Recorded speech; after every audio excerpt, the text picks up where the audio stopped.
meet native authors, and explore indigenous food traditions at the common table in the Agriculture Horticulture building.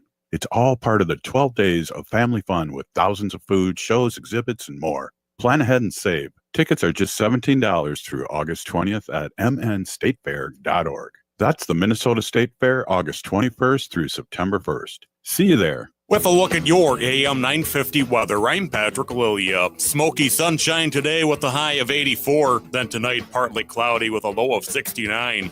Cafe Latte is unlike any restaurant you've ever experienced. Grab a tray and pick from their award-winning selections of soups, salads, sandwiches, and mouth-watering desserts. Cafe Latte, Victoria Street and Grand Avenue in St. Paul, or cafelatte.com. Portions of the following program may be pre-recorded.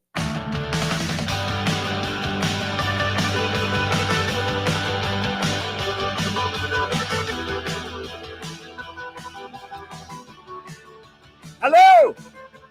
Broadcasting from the studios of AM 950 KTNF, the progressive voice of Minnesota, and airing on WCPT 820 Chicago, Chicago's Progressive Talk. Welcome to The Gailey Show, the only daily LGBTQ plus progressive radio news and talk show in the United States.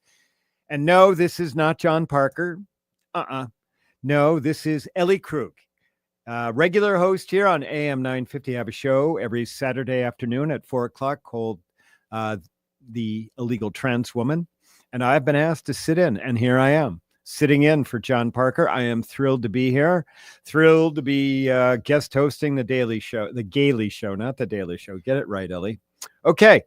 Hey, everyone. I've got plenty of things to talk to you about. And then at the bottom of the hour, we're going to have Dr. Samuel Huneke on to talk about a number of different things. Okay, so now I'm being vague about what all we're going to talk about. Let's just dive into it. I want to, first off, just cover what's going on in the United States right now at this very moment.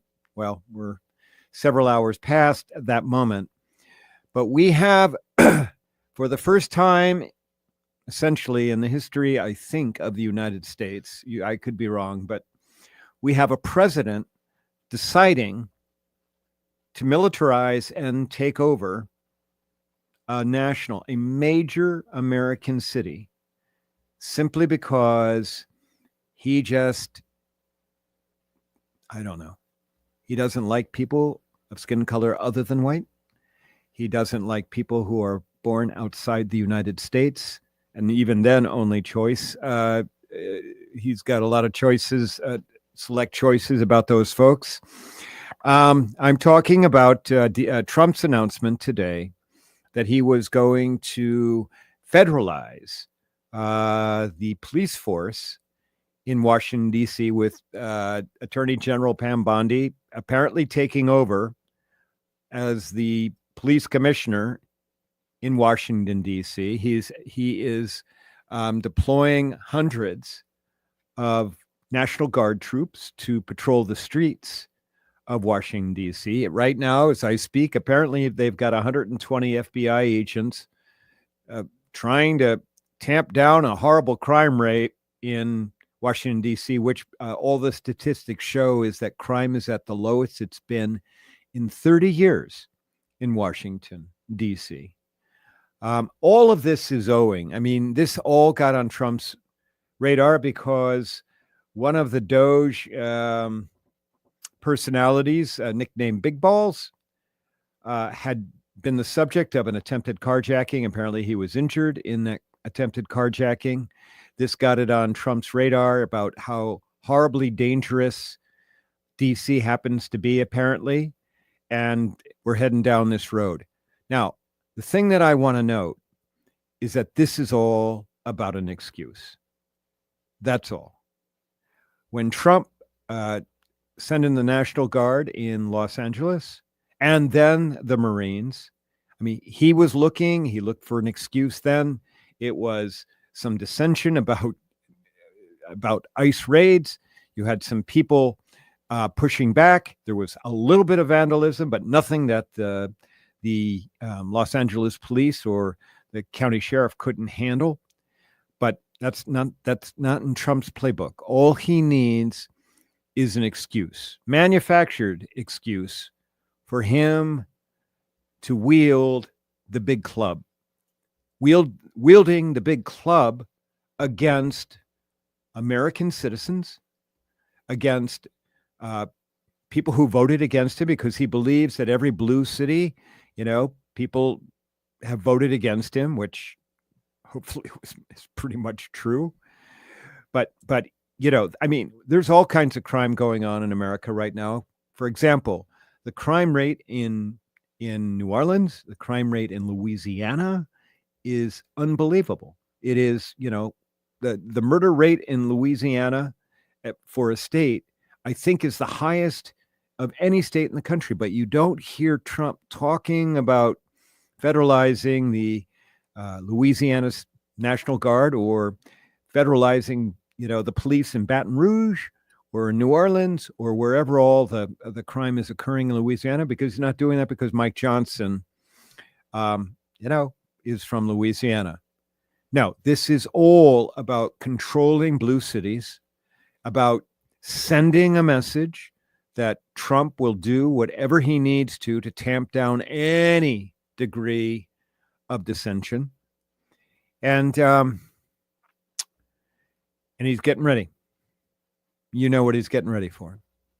He's getting ready for the 2026 midterms, and he's getting ready to declare national martial law to prevent those midterms from happening, or to make those midterms such a scary experience that it will drive many, many voters away from voting.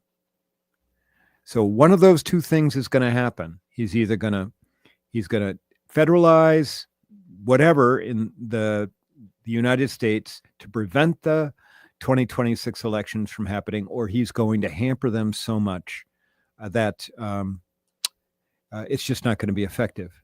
We know it. I mean, this is on top of the gerrymandering that's going on right now here in America, and it's horrible. You know what? I don't get to do live shows very often, and so if anybody wants to weigh in on this, I'd love to hear from you. The number is 952-946-6205.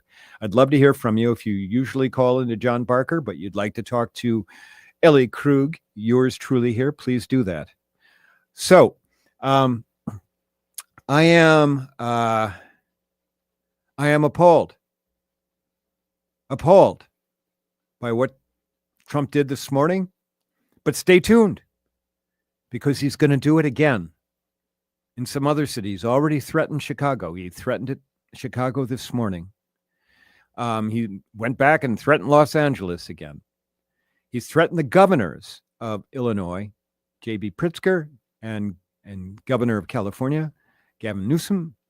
So what does that mean about what he might try and do to a state as a whole? I don't know. But the reality is he's doing things that we have never, ever seen in this country on the scale and the grandiosity that he's undertaking. It is, if you're not appalled and frightened and pissed all at the same time about this, you are not paying attention, my friends. You're not. Now, I will tell you, one of the things that I do, in addition to having a show on AM 950 and that goes to podcast, I'm a national speaker on human inclusivity. I have a newsletter that goes out to 9,000 people. I'm an author. I've just published my second book. But one of the other things that I do, which is the thing that actually makes me the most proud of all the things that I just listed to you, is that assuming it always works, it works with my schedule, every Friday on a corner in downtown Chaska, Minnesota, population 25,000, the corner of Chestnut Street and Chaska Boulevard, I am standing at 3:30 p.m. on Friday afternoons holding a sign that says resist.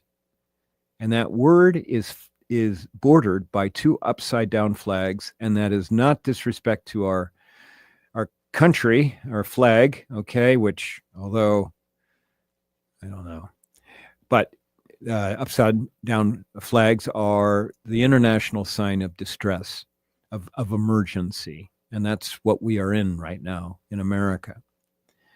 But I've got to tell you what Trump is doing. He is just summarily dismantling every we are, as Rachel Maddow said last week, I believe, we're already into an authoritarian regime. It's not like, well, we're heading there, or it's like, oh, if this happens. No, we're already in an authoritarian regime setup. And Trump is dismantling on what seems like a permanent basis every guardrail, every protection that could be used or imposed to limit what he is attempting to do. And no one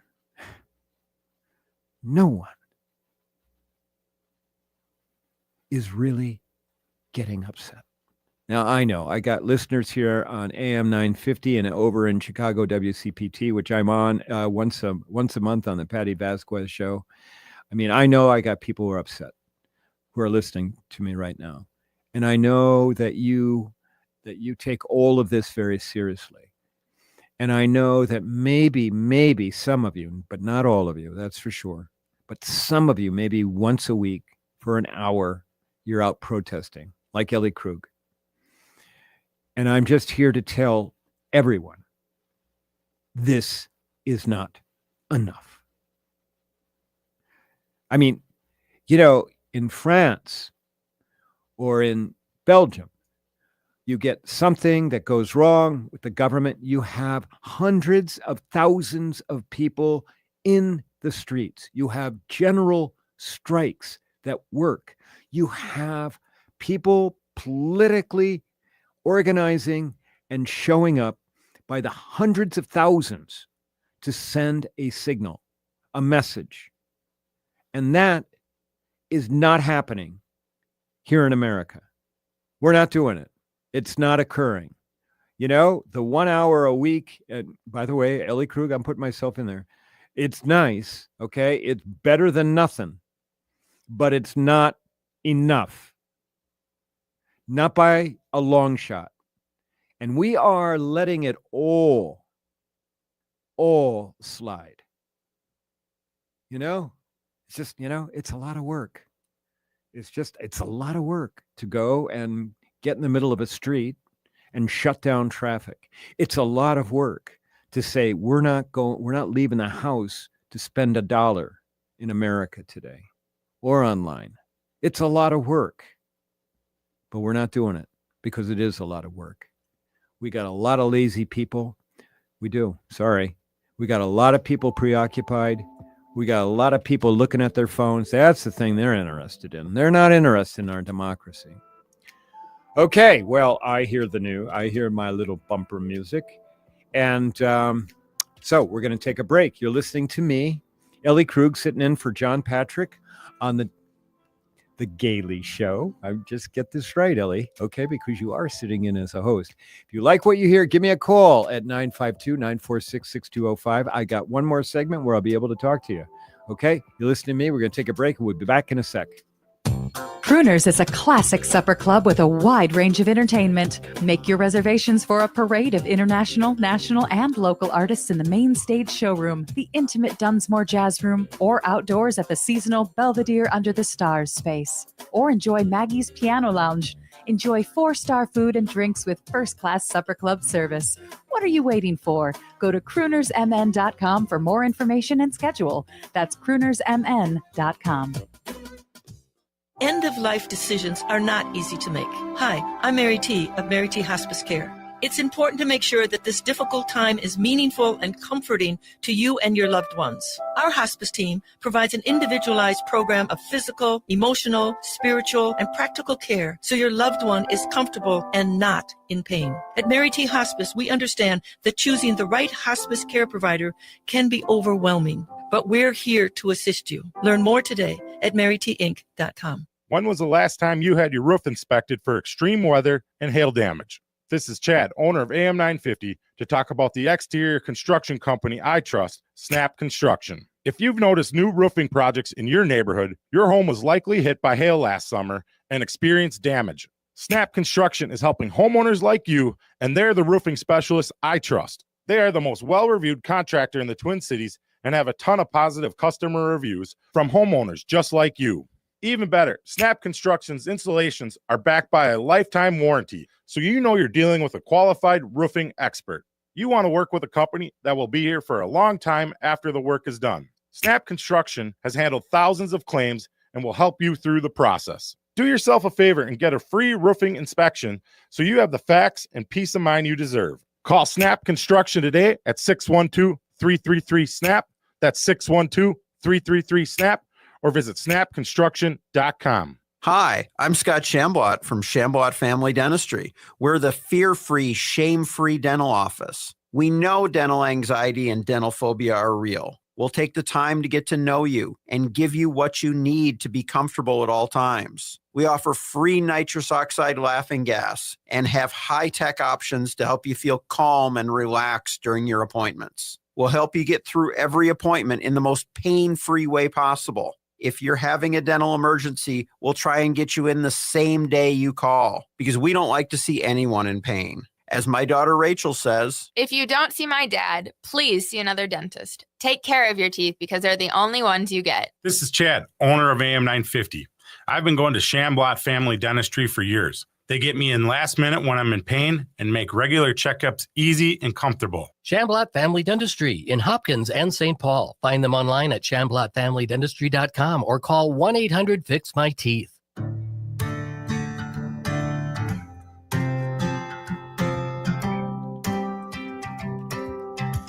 And we're back. The Gailey Show. This is Ellie Krug sitting in for John Parker.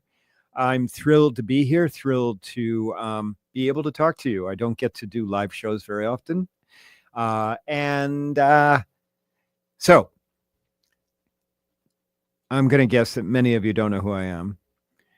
I am in my late 60s, soon to be 69.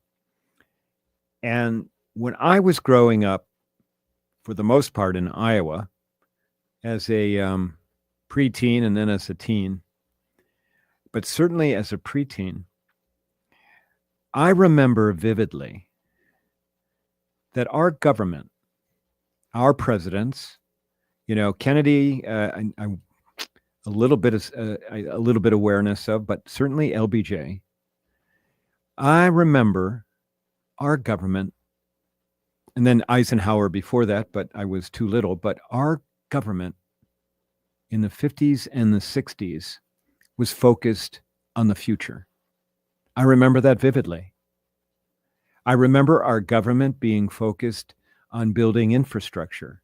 I mean, I was, young enough to know when the interstates just stopped and you had to go back onto the, the county or the state highway because they hadn't finished the interstate yet in that part of the country. I remember that. I remember talking about the value of education, how important it was, the value of research, the value of the space program. We're going to put a man on the moon. And we're going to work to do that. And then I remember that we did work to do that. I remember all of that. Those were long-term goals aimed at improving America, the lives of Americans, long-term goals aimed at making our country better and fulfilling the American dream where, your children did better than you. I remember all of that. And the reason I bring this up with you is that there is this very, very, I thought, important opinion piece in the New York Times today by Ben Rhodes. Ben Rhodes is a scholar. He's also a commentator on MSNBC. He's the author of many books, but the most recent is the title is the After the Fall: the Rise of Authoritarianism in the World We've Made. And so Ben Rhodes wrote this piece titled, quote, How Short-Term Thinking is Destroying America. And he goes on to talk about Trump and how Trump, by occupying all of the oxygen all the time, it's this or it's that, it's this, I mean, what is it this week? It's martial law, essentially, in DC, at least federalizing the DC police. We got Putin, I'm saying it right, probably. Putin coming up on Friday. We got him going after, Obama and going after Hillary. We got him doing these are all stuff that we get barraged with. As Steve Bannon said, it's about overwhelming us with things, with information, with crises, with proposals, with whatever. And all of that, as Ben Rhodes writes, has taken away from our ability as a country to do any kind of planning, to do any kind of work around improving the lives of Americans, because his whole agenda is not about improving the lives of the ordinary American. It's about maybe improving a little bit, not that, getting a $1 million tax break for a billionaire is probably not a whole lot of money for them, but certainly for the ordinary people like you and me, Trump has no goal to make our lives any better. Trump's goal is to dismantle this country, to dismantle all of the things that we have relied on, because apparently all of those things are the work of, the liberals, who are lunatics. That's all the work of them. And so he is trying to take down everything that has ever made our country stand out.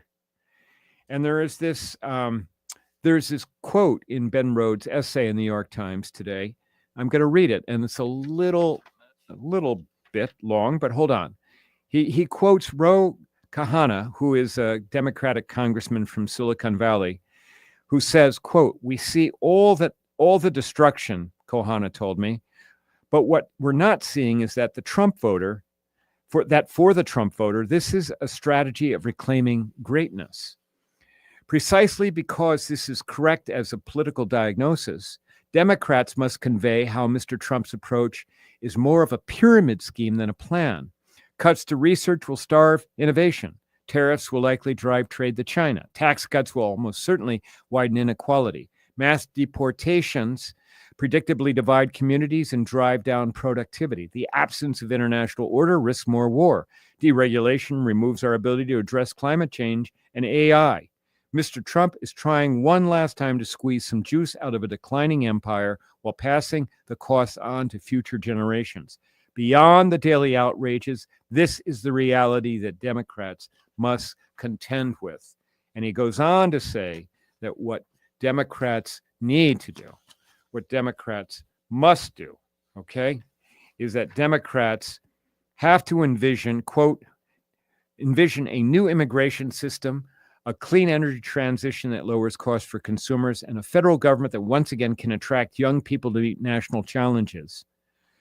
We can no longer cling to a dying post-war era. We need to negotiate a new international order.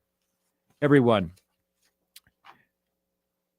we got to stop this. I just can't stress it enough that we have to not allow Trump and his acolytes to occupy every waking moment that we're paying attention to what's going on in our country. And I mean, personally, I am like worn out. I got here, my lovely producer, Patrick, asked me how I was doing, because he always does that, and my answer back was not very good. Maybe okay, but not very good. And the reason for that is I cannot stop paying attention to what is happening. And I feel so incredibly helpless. to do anything about it. Yes, I'm on the radio and a podcast. Thank God I have that at least. But again, we have lost our ability to focus long term. And Trump has done that to us. We have allowed him to do that to us. We have. I know I sound like I'm berating everybody. I'm not trying to do that. But I am. I mean, we gotta be starting having some tough talks here, folks. We just do. All right. We got to take another break. When we come back, I will have Dr. Samuel Huneke on for his monthly appearance on The Gailey Show. You're listening to me, Ellie Krug, on The Gailey Show on lovely AM 9F, not AM 950, broadcast on WCPT 820 in Chicago. We'll be back in a sec.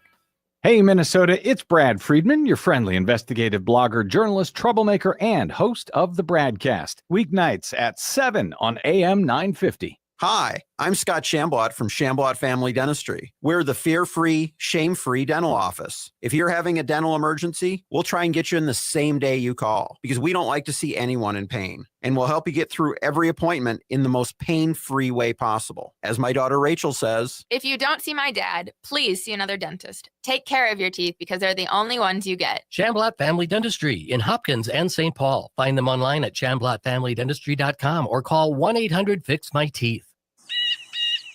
Your time is precious. Why are you still mowing your own lawn? I'm Alex Knorr, a young, hardworking entrepreneur serving the Southwest Metro with affordable lawn care. At Buzzcut Mowing, I offer weekly mowing, leaf cleanups, aeration, dethatching, tree trimming, and mulch installation. I work hard so you can relax and enjoy time with family and friends. Call today and I'll handle the rest. Visit buzzcutmowingmn.com. That's buzzcutmowingmn.com.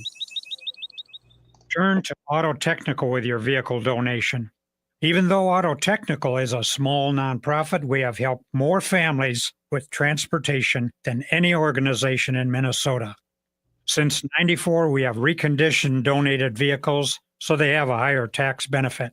Call Richard at 612-919-5526, 612-919-5526, or autotech.org. I'm Rachel Schroman, owner of Schroman Law, and I believe you deserve information. Our firm offers free quarterly estate planning seminars at our office in St. Paul. At these seminars, you can learn the basics of estate planning from an attorney to help you determine which estate planning documents will meet your needs and goals in an efficient and cost-effective manner. You can learn more and register at our website, schromenlaw.com/events. That's SCHROMEN law.com/events. Chanhassen Dinner Theaters brings you its most popular show of all time, Grease. You'll hear all your favorite hits from the Broadway musical and the movie. Join the whole gang at Rydell High. We'll sing, we'll dance, we'll bring you back to high school life in the 50s. Poodle skirts, bobby socks, the soda shop, and drive-in movies. Grease. It'll rock your socks off. Order your tickets today. Visit chanhassendt.com. With a look at your AM 950 weather, I'm Patrick Lilia. Smoky sunshine today with a high of 84. Then tonight, partly cloudy with a low of 69. Cafe Latte is unlike any restaurant you've ever experienced. Grab a tray and pick from their award-winning selections of soups, salads, sandwiches, and mouth-watering desserts. Cafe Latte, Victoria Street and Grand Avenue in St. Paul, or cafelatte.com.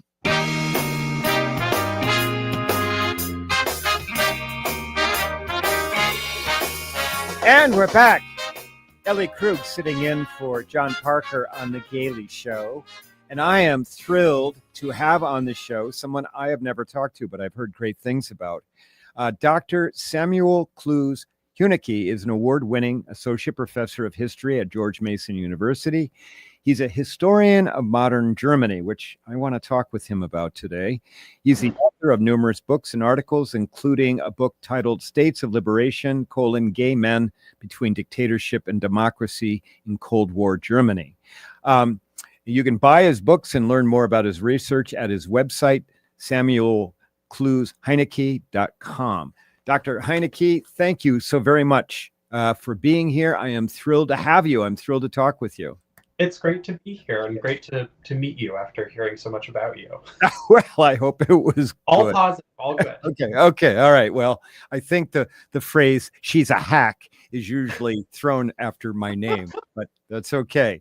So listen, I know that you've got a couple of things that you wanted to talk to me about today, and you know that there's one in particular that I'd like to talk to you about.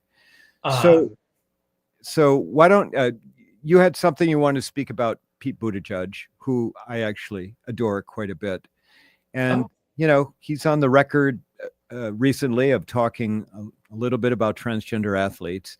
Why don't you bring us up to date on what he had to say and give us your take about his appearance? I don't remember what show it was on, but go ahead. I think it was on an NPR show initially. It was. That's right. It was.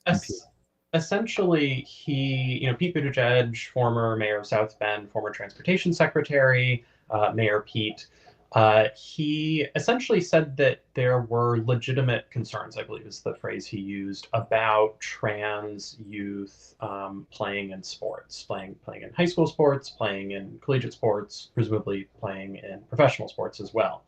And that essentially to win back moderate voters, Democrats needed to adopt a kind of less absolutist view of this in order to sort of meet those people where they were and to address these supposedly legitimate concerns. I think this is the sort of thing that always makes my skin crawl when I hear, for two reasons. One, I think it shows a kind of lack of empathy and a heartlessness and a willingness on the part of sort of privileged white cis gay men like Pete Buttigieg to throw overboard other sort of minorities at the first sign of trouble. But the other reason is that it's just stupid politics, as far as I can tell. I don't think there's any way that we are going to win votes by reinventing ourselves as transphobes. I think to a lot of voters, even voters who have those views, it reads as disingenuous, that this was a party that had been, in a lot of really meaningful ways, kind of trumpeting its support for trans people over several years. I mean, I kind of think of it back to Loretta Lynch's press conference in, I think, the last year of Obama's presidency, where she very firmly said, we are, on the side of trans people. We will stand up for your rights. We see you. We will protect you. And to then sort of, do a pivot, a 180 and say, well, actually, maybe we did go too far. It is not, I think, a good way to win votes.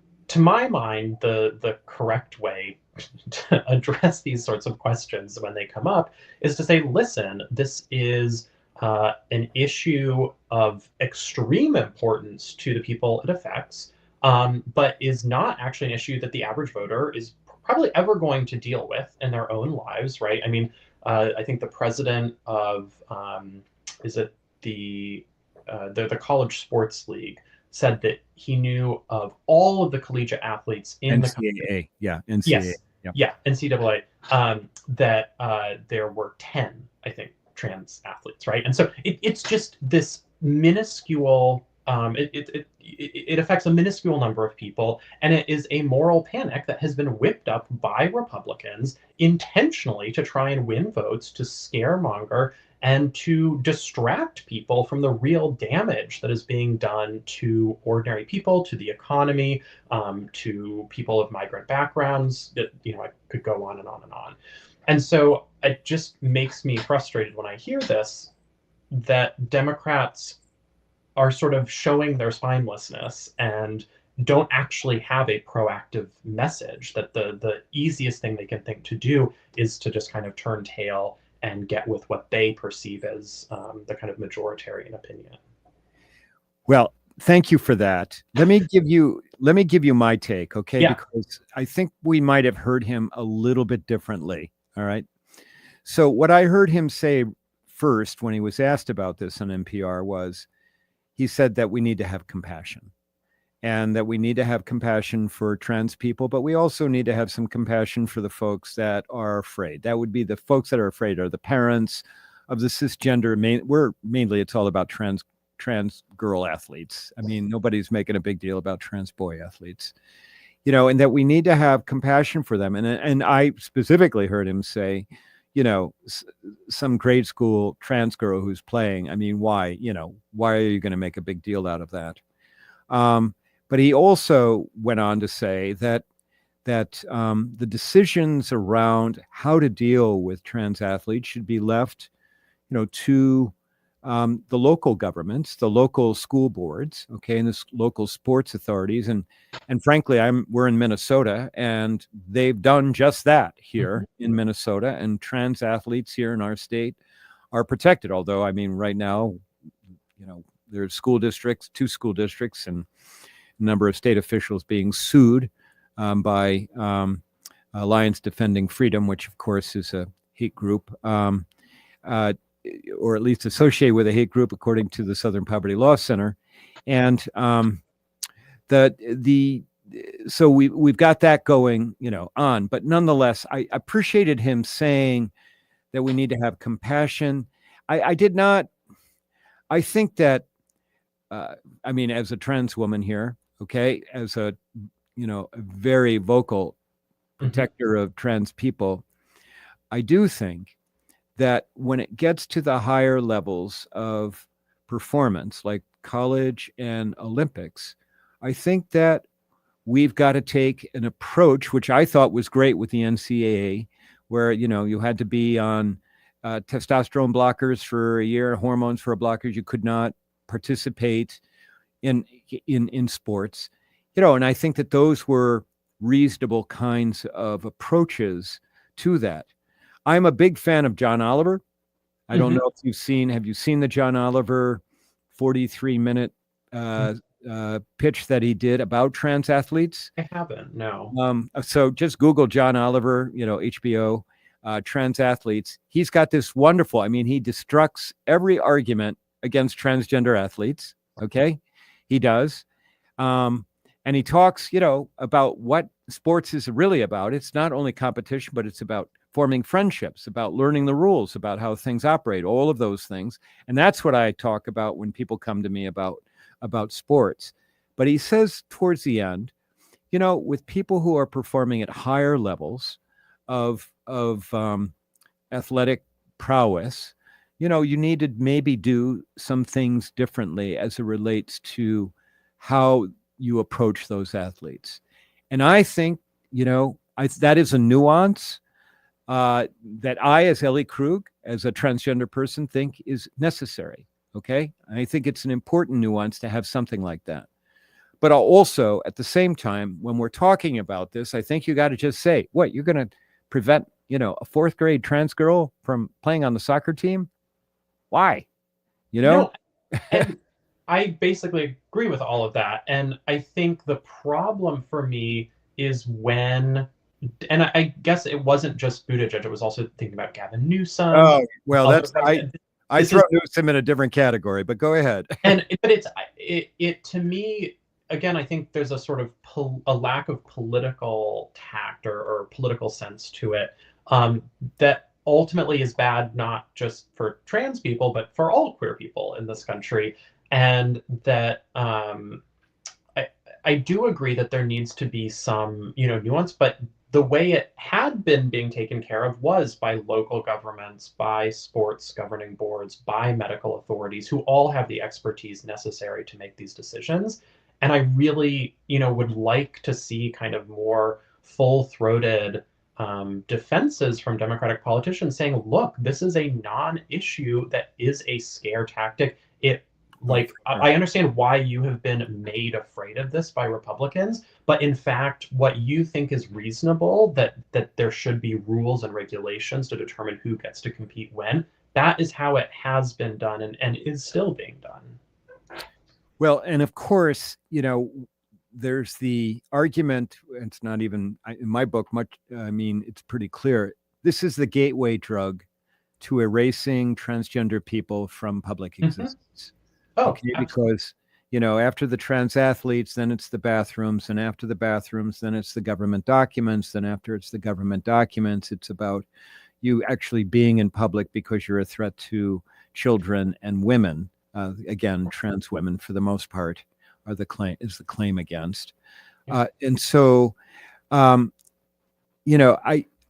I would love to see is a Democratic Party that just says, I'm not going to talk about this any further because trans people have the right to exist. They have the right to play sports. Yes, we got to have some nuances about some things. Let's talk about how we're going to be able to get you some permanent housing rather than living in a crappy apartment. Or healthcare, or disappearing, people to foreign concentration camps, or DC, and Trump announced today that he was, taking over the DC police department for no reason. I mean, crime in DC is at a 30-year low, and yet he doesn't like the Capitol, and so we now, I have not noticed a difference yet, but this is very reminiscent of federal troops on the streets in summer of 2020 during the large BLM protests. Well, so let's pivot from this and talk about, if we can, because I mean, I'm a graduate of Coe College, poli-sci major, but history was one of my favorite subjects along with social psychology. I rarely get to talk to a historian, and I had asked, and we can carry this over to the next segment if you're all right with this, but because you just talked about the camps and what, Dr. Huneke, it's only been 6 months. Yeah. Okay. And we have a dramatically different country right now. And again, let's talk about trans people, because he came gunning for us. He was gunning for us in the campaign. And then he certainly came gunning out on January 20th with his executive orders. And so can you take us back to Nazi Germany, 1933, and up to Kristallnacht, November of 1938.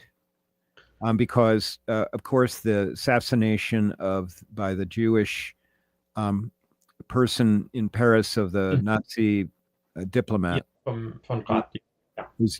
Thank you for the names. I just know the general things. Okay. Yes. Was the jumping off point for Kristallnacht and gave Hitler what he needed. Talk to me, if you can, about the question I gave you before this was, at what, do you stay or do you go? Because the Jews were thinking, they had to have been thinking that beginning in, hell, even before 1933. But as the years went on, talk to me about this, will you? Because this is what's going on with my community right now. Yeah, no, I think the comparison is unfortunately a good one. I think one of the important pieces of prehistory is that, anti-Semitism was widespread across Europe before anyone had ever heard of the Nazis, right? But Germany, the German Empire, and then the Weimar Republic, was a country in which Jews were actually quite well assimilated. Unlike certainly Poland, where sort of, anti-Jewish violence and pogroms and so on was much more common. You can think about France, which had the Dreyfus Affair, which sort of almost ripped the Republic apart. And so Germany was a country where actually Jews certainly experienced anti-Semitism, but were more assimilated and were sort of more accepted.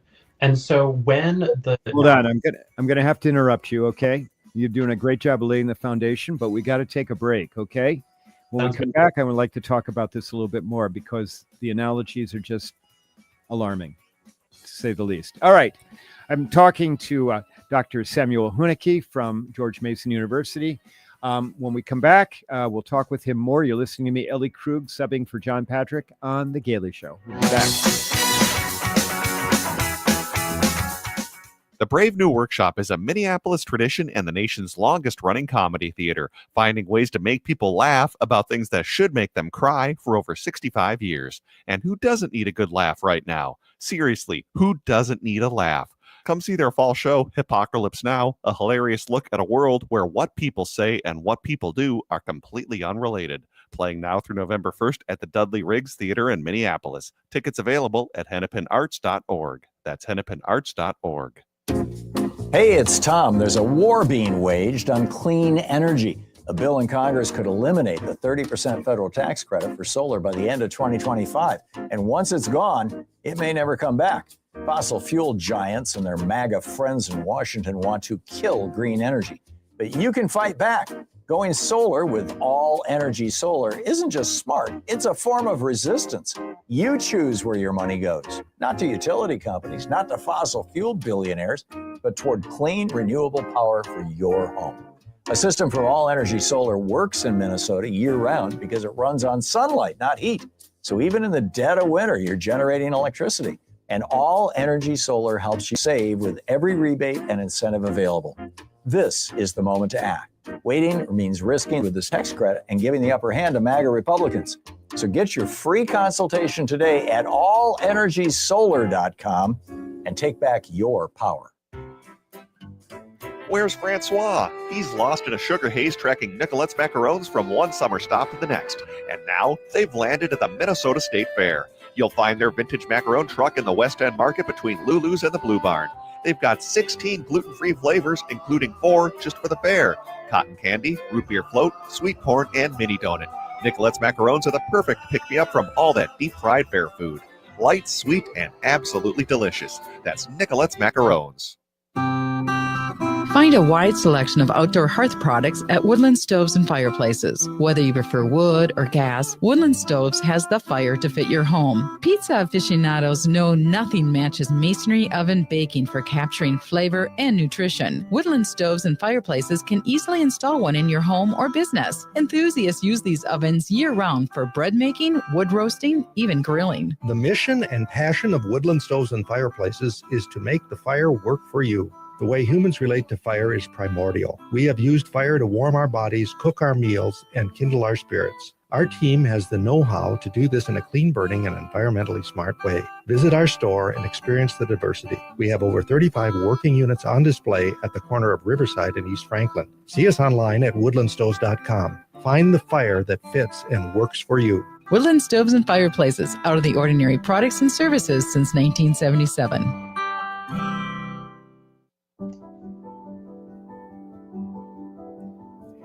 And we're back. Ellie Krug subbing for John Parker on The Gailey Show. I've been talking to Dr. Samuel Huneke from George Mason University, a historian. We started to lay the foundation about Nazi Germany and what was going on, and the whole question about when was it clear for the Jews that they needed to leave and why didn't they leave? And Dr. Huneke, go on. You said that the Jews were very assimilated in Nazi Germany, unlike other parts of Europe. And so I'm going to infer that led to some degree of comfort, yes? Right. There was some degree of comfort. A lot of voters said, Hitler and the Nazis don't really mean all of this extreme rhetoric. Once they get into power, they'll settle down. There was also a sense that ordinary Germans wouldn't go along with it. The Nazi Party did try this infamous boycott right after they got into office of Jewish businesses that kind of flopped because... Oh, really? Okay. Yeah. But then they were very smart about it. They start, making anti-Semitism a major part of their propaganda. They start slowly ostracizing Jews from everyday life. They make it impossible for Jews to have certain jobs, to, go to certain parks, to use certain benches. Slowly, Jews are forced out of mainstream society. They're made invisible. A real turning point is in 1935 when the Nuremberg laws are passed, and this essentially strips German Jews of their citizenship and reduces them to kind of second-class subjects.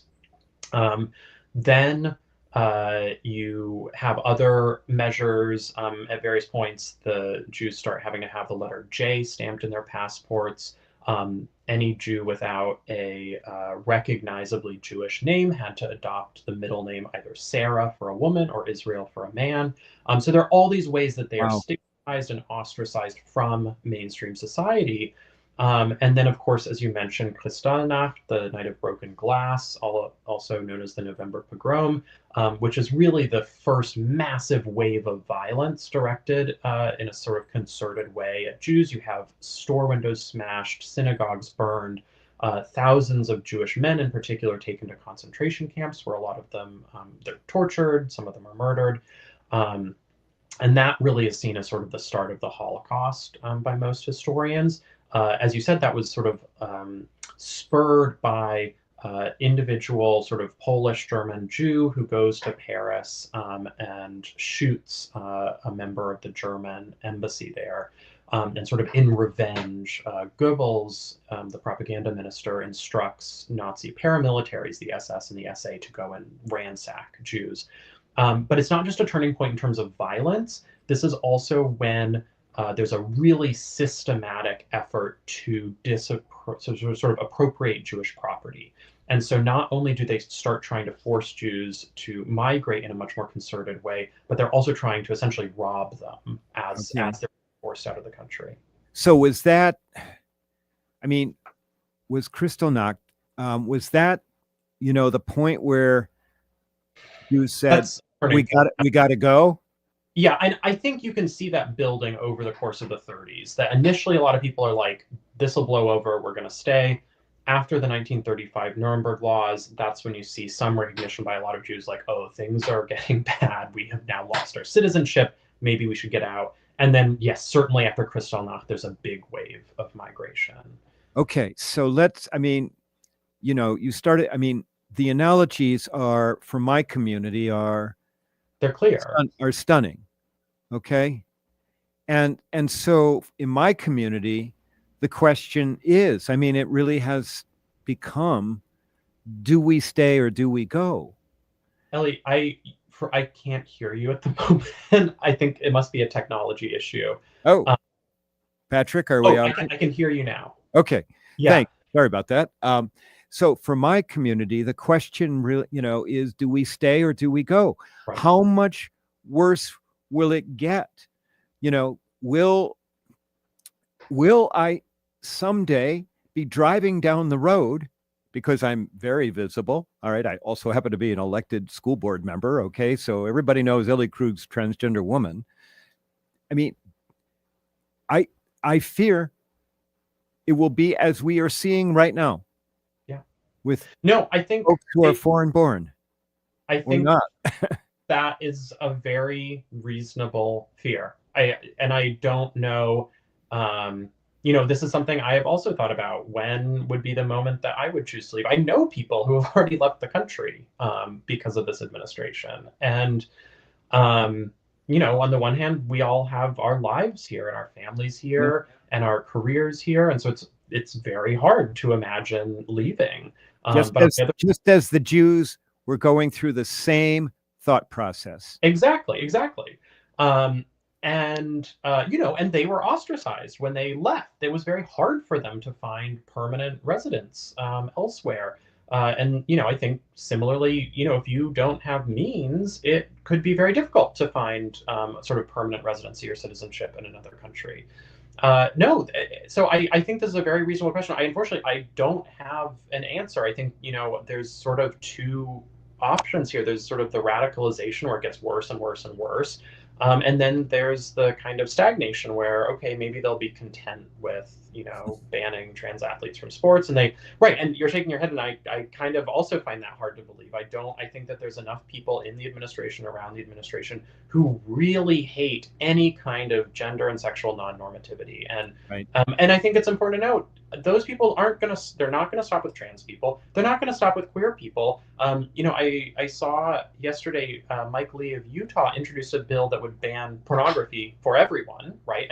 This is a project of returning us to a very kind of austere heterosexual normativity that with white Christian men absolutely in control of everything.